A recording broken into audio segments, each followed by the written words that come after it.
Now, here's something in Hebrews chapter 11. By faith, Jacob, when he was dying, blessed each of his sons, each of the sons of Joseph, and worshiped leaning on the top of his staff. Jacob is also known as Israel. His name changed to Israel at some point. This is Jacob. He had a son named Joseph, and then Joseph went off to Egypt, right? And then Jacob didn't know he'd ever see Joseph again. He thought Joseph was dead, right? Because remember the brothers? They took his coat of many colors, and they took some animal blood and put on there, and they tricked his dad. You know, imagine that. Jacob being somebody who tricks somebody else, and then he gets tricked in the future. Things come back. They just do. But the point is, by faith. Somebody say, by faith. By faith. Jacob, when he was dying, blessed each of the sons of Joseph and worshipped, leaning on the top of his staff. So, I need a Jacob. But this is crowd participation. Who can be my Jacob? You want to be Jacob? Come on, Jacob. Okay, so if I have a Jacob, I need an Ephraim and a Manasseh. I need Joseph's sons. Okay, so you got to be leaning on a staff. What's a staff? I don't have a staff here. You got to lean on this. That's your walking stick. This is impromptu, I guess. So I need. It'd be funny. It'd be funny if we found two sons that were older than him. I think that'd be fantastic. I need Justin. Would you come down here?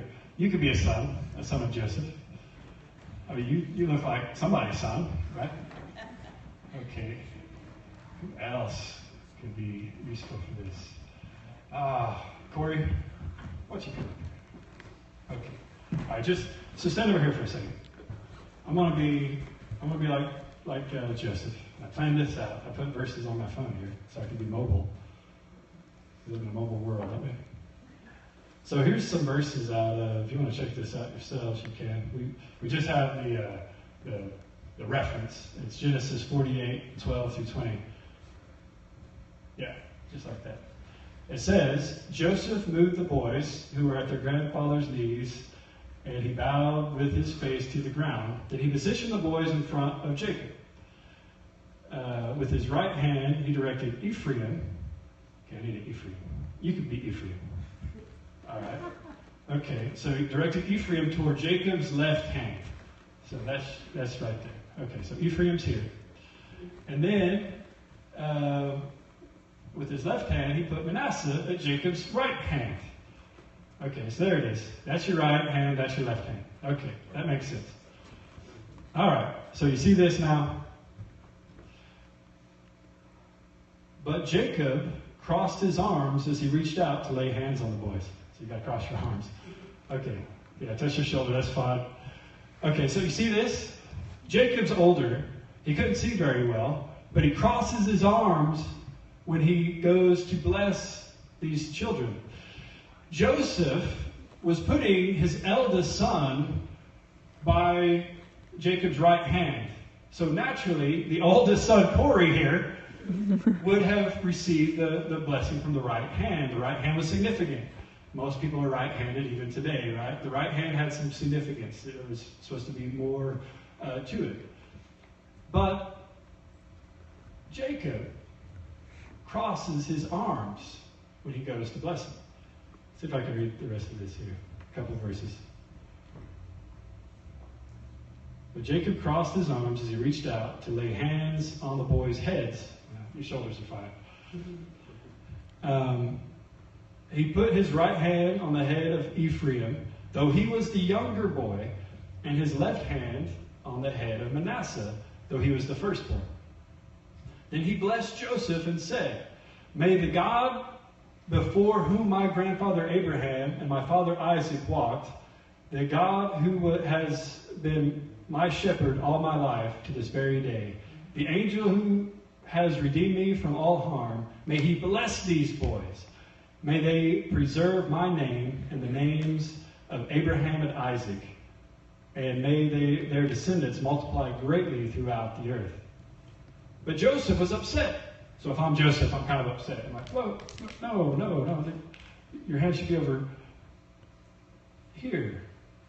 He was upset. He wanted to uncross Jacob's arms. No, my father, he said, this one is the firstborn. This one, he's the firstborn. Put your right hand on his head. But his father refused. Shake your head. He refused. I know, my son, I know, he replied.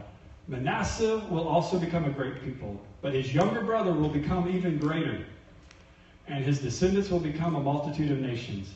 So Jacob blessed the boys that day with this blessing. The people of Israel will use your names when they give a blessing. They will say, may God make you as prosperous as Ephraim and Manasseh. In this way, Jacob put Ephraim ahead of Manasseh. Awesome.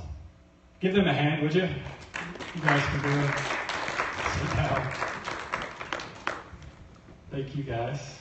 So that was fun. Justin was the younger brother. But you see, Justin, although you were the younger brother, you got blessed to a greater degree. That's funny. But the younger wasn't left out either. It wasn't like he wasn't blessed. And it's amazing. May God make you as prosperous as Ephraim and Manasseh. The way Jacob spoke that, he put the youngest son in front before the oldest son. Why is that important? I want to tell you, your words are important. What you say matters. What you say carries weight. We think it doesn't matter. Oh, it's a little, you call your kids all sorts of goofy names. Knucklehead, Oh, it's a stupid kid. Yeah, I don't know. We call our kids all sorts of bad things. These things aren't good. We should call our kids, I know they act pretty bad sometimes. But sometimes by faith, we've got to speak out what their future's going to look like and not what their current circumstances look like.